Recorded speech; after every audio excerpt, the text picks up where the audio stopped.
প্রিয় শিক্ষার্থীবৃন্দ, আমি মোহাম্মদ আব্দুর রাজ্জাক সরকার।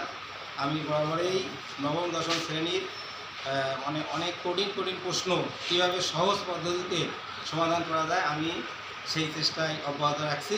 তো তারই আলোকে আজকে অনেক ইম্পর্ট্যান্ট একটা অঙ্ক আমি বুঝাবো, যেটা দিনাজপুর বোর্ড 2025 সালে এসেছে। সেটা হলো উৎপাদকে বিশ্লেষণ করো। ভেরি সিম্পল একটা অঙ্ক, কিন্তু অনেক স্টুডেন্ট এটা করতে গিয়ে ঘাবড়ায় গেছে। তো ওই 2025 সালে পরীক্ষার পর যাদের সাথে কথা হয়েছে তারা আমাকে দেখাইছে যে স্যার এই প্রশ্নটা কীভাবে উৎপাদকে বিশ্লেষণ করবো।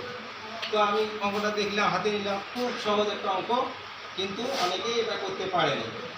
এটা উৎপাদকে বিশ্লেষণ অর্থাৎ মিডিল টার্ম, অর্থাৎ মাঝখানের পথটাকে ভাঙাইতে হবে। কিন্তু এখানে বিপদটা হলো মাঝখানের পথটা আছে ভগ্নাংশ, যেটা ভাঙাইতে গিয়া সবাই হিমশিম খেয়েছে। এবং এই তারই কারণে আমি আজকে এটা ভিডিও করলাম যে এখানে আগে তোমাদেরকে করতে হবে, এখানে নিচে আছে একটা 1, এখানেও একটা 1 আছে, এই ভগ্নাংশটা সরাইতে হবে। আগে ভগ্নাংশটা সরাইতে গিয়া 1, 3 আর 1-এর লসাগু নিতে হবে 3। এই 3 দ্বারা এটাকে গুণ করলে 3x² মাইনাস এখানে তো 3 ভাগ করলে 1, অর্থাৎ 10xy ঠিক থাকে। তারপর 3 দ্বারা এই y² গুণ করলে 3y²। এখন আমরা এই 3টা এখন পুরাটার নিচে যখন থাকলো তখন আমরা 1/3টা সামনে কমন আকারে লিখলাম।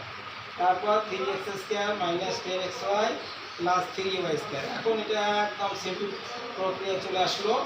প্রথমে আর শেষের সংখ্যাটা গুণ করতে হবে। 3 আর 3 গুণ করলে 9x² y²। অর্থাৎ আমরা মিডিল টার্ম করতেছি, মাঝখানে পদটা ভেঙে 9xy আর xy যদি লিখি, 9 আর 1 গুণ করলে 9 × 9, অর্থাৎ প্রথমেরটা শেষেরটা গুণফলের সমান হচ্ছে। আর এখানে মাইনাসে মাইনাসে প্লাস 9xy আর একটা xy 10xy হচ্ছে। এখন 1/3 এখানে ঠিক থাকলো।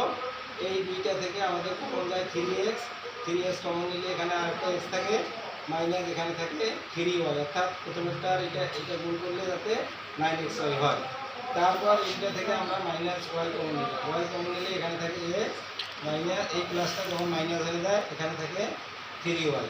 এখন 1/3 আছে, আর x মাইনাস 3y দুই জায়গা থেকে একটা নিলাম, আর থাকে 3x মাইনাস y। আশা করি বুঝছো। সবাইকে ধন্যবাদ।